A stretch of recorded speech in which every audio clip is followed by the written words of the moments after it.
we have a very special moment because we welcome here Vittorio Colao, who's Italian Minister for Technological Innovation and Digital Transition. Welcome.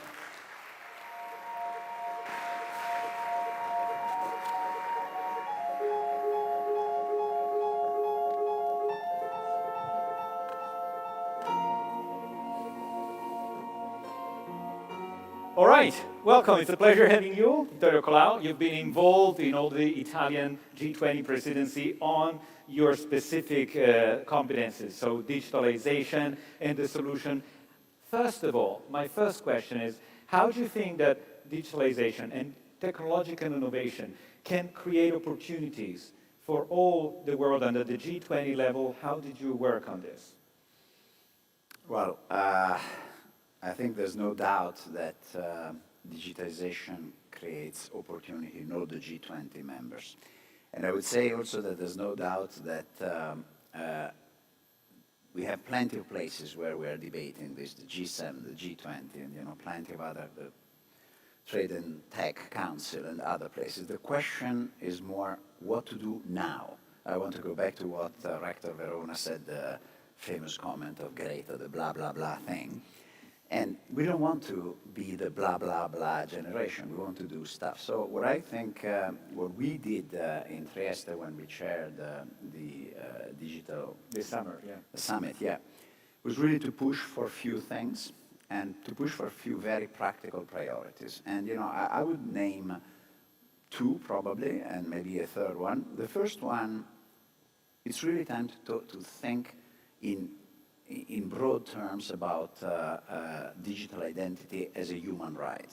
And if you think about it, today we have 1 billion people on the planet who do not have access to their own identity in general, and another 3 million who would have problems today if the world was fully digitized. So we have half of the planet, essentially, who in a digital world would not enjoy access. So you remember when we were discussing, internet as a human right? I would make the point, digital identity as a human right. And that is, in my view, a very important thing that we can establish as a priority. The second one is data. And clearly at G20 level, we really want to make sure that transmission, storage, and exploitment of data is something that happens in a seamless way across platforms, across sectors, and across borders. And so what we put on the agenda at the G20 in Trieste was also to consider the interoperability of data across its three dimensions, platforms, borders, and sectors as a priority. Think about health. Again, it was mentioned in the previous panel. Health, with COVID, we realized how important it is. In Europe, we had our own little, and I really call it little, but great, success with the digital Green Pass, and suddenly we start sharing health information in a safe way, in a secure way. There's much more that we want to do. Again, in Europe, by 2025, we want to have prescriptions and patient summaries to be interoperable. How to do it is a great priority now. And this covers the two aspects, the technical aspects, which we don't want data to be essentially controlled by very, very few companies in the world. We want data to be freely flowing among entities and in a controlled way, in a secure way, in a safe way, and hence there are projects here in that direction that at G20 level we want to support. And the second is regulation for data. And again, Europe here has taken a lead. We started with GDPR. We are now looking at Markets, Data and Services Act as a way to make sure that there is a fair treatment of those data. I think the combination of the two, technical and regulatory, is going to be incredibly important to make sure that data are interoperable in the interest of the citizens. And of course, the citizens should have the identity. Do you feel like that the current regulation is adequate to move in the direction that you were mentioning? Well, it's not. It's clearly not. I mean, if you look at what happened between Europe and the US with the collapse of the privacy shields, plenty of institutions, companies, and so on have or will have problems because we don't know exactly, or we don't know. We know but it's very difficult for those entities and the companies to understand how this will be regulated. But it goes much more beyond Europe and the US. That's the rest of the world.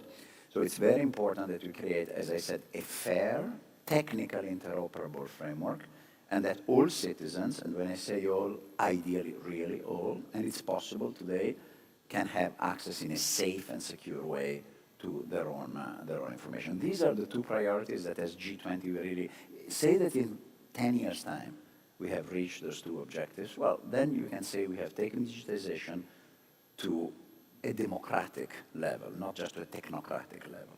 And that's where we need to make the step. It's from technocratic to democratic.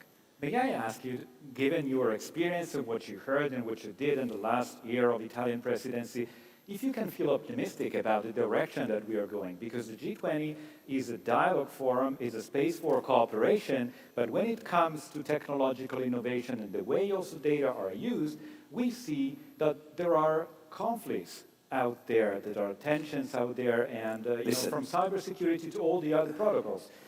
I'm we always pose on a daily basis. I am always optimistic because I think the human nature in the end is enterprising and positive, and so solutions will be found. I am optimistic that the G20 level we're moving in the right directions. There are, of course, some frictions areas. There's no point in hiding them. Some of them are geopolitical frictions. Others are technical or commercial frictions. But we're moving in the right direction. The question here is the speed. The speed, I don't think, is the right one. If you think at the speed of development of technology, if you think about the speed of development of AI, the speed of development of the applications of AI, which is the most important thing, then we should be a little bit as politicians, I'm not a politician, but as policy or policymakers or government representatives, we should be a little bit more aware of the speed. Hence, we need to go, I believe, to a movement, to a way of regulating in a more agile way, using more experimentations and sandboxes. And I know some legal experts hate the concept, and also some companies don't like the concept of sandboxes. But we need to test what can be done. And at G20, there are very good links on that. We have an initiative that Italy has supported on agile regulations, because if we don't do that, we will always be behind technological development. And then the society will be more technocratic and less democratic. And I think we see some signs here and there of a technocratic dominance. Do we want technocratic dominance? No, we don't. We want democratic dominance thanks to technology. Well, in that sense, in your experience, not as a politician, but as a technical minister, a great expert and a manager in the digital space, you know that China and the US are struggling to get the technological leadership in general. Yeah. How do you see the space for Europe that has been lagging in this space historically, but it's, from different, from the cloud to other initiatives, there are now a little bit more reaction in Europe. I agree with your analysis. We have been lagging now. I was at a European debate recently where somebody said Europe is leading only in regulations. We are the worldwide leader in regulations. Now, I don't think it's bad to be considered the worldwide leader in regulation, provided that it's not the only thing that we are considered a leader in. And therefore, you're right, we have to invest more in technology, not just at the research level, but also at the development level. There are initiatives in that sense. I think Gaia X should be probably a big one. There are also initiatives in other domains, and I think if you look at where the European funds now are going, it's clear that we want to invest more in space, in microprocessors, in new materials, in biotechnologies, and so on. Now, the question is, will we also I think we will have the minds, we will have good ideas and research projects. Will we also be good at developing real applications? And here, again, agile regulations, sandboxes, a culture of experimentation is extremely important. And in Europe, we are not everywhere the champions of experimentation and innovation. That's the cultural change that we need to make happen. Absolutely. I have to say that also, however, we discussed this at G20. It's not that other G20 countries don't have the same problems. The small ones, actually, smaller ones tend to be better. That's because it's simpler, it's easier. Well, there are global issues like, when it comes to technology, availability of technology is crucial, and we are experiencing this with the shortage, for example, in the semiconductor space. And large industries like the automotive industry, last week numbers were down 30% in new car registration, and this is due to the shortage in semiconductor. How can Europe and how can countries at the G20 level face with this kind of disruption in supply chains, which shows how vulnerable we are when it comes to this kind of event? The answer is pretty easy. We should, on one hand, invest more in our universities and in our research and development centers, because in the end, we need to own more of the IP, of the intellectual properties that stay behind it. We should invest more in training and competencies for people who actually have to do the actual production, and then we need to be able to attract some of these investments, which, however, are huge. Now, I think I said it exactly in this order, because in the end, attracting the investment only is not the solution to any problem.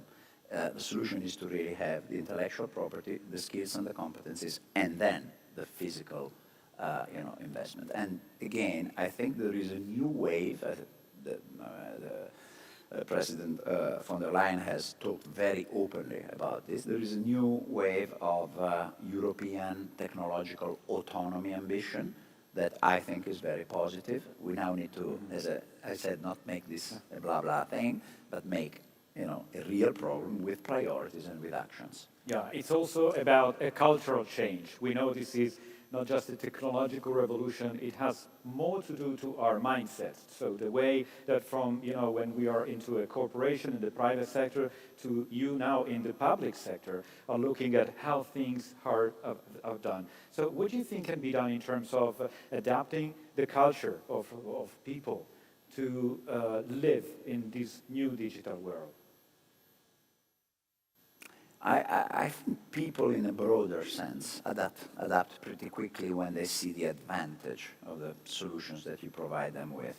I don't have a paternalistic view that you need to convince people about why certain things are good.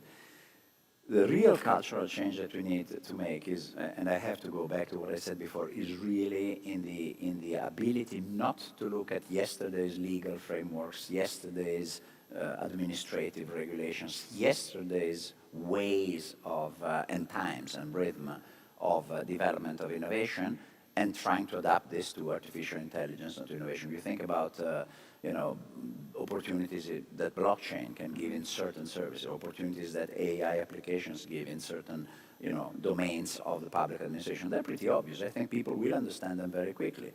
The problem is, don't look at the old legal administrative frameworks to put the new things into them, because it will not work. So more engagement, I think more engagement, public-private engagement, very important to really grasp the essence of innovation, more experimentation and more agile regulation. And this, I think, is the correct approach. As I said, at G20 we promote this. It's easier for smaller countries. Some Asian countries are traditionally more advanced here.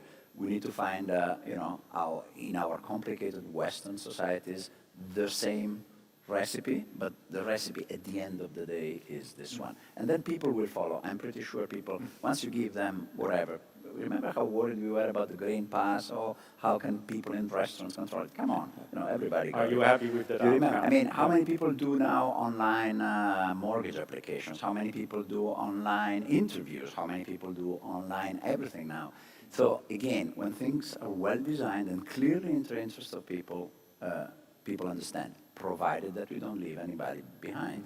Hence, everybody should have access, everybody should have an idea. All right, thank you so much, Vittorio Colao. My very final one is, what kind of output, what's the output that would make you happy of the G20 at the end of the month in your... What's the output that will make me happy? Again, as I said, I'm an impatient person. I'm not a politician by training. I would like to have and we were discussing before, I would like to have a very practical agenda of items to be implemented. So rather than very important broad principles alone, I would like also to have the action plan. The again, what Greta said on environment is a little bit what the youth really thinks in general about us, that we talk a lot, but where is the action? What are you going to do for me? And so action plans and very, very, very concrete initiatives is what we Sounds great. Thank we you, really want. Vittorio Colao. Thank you.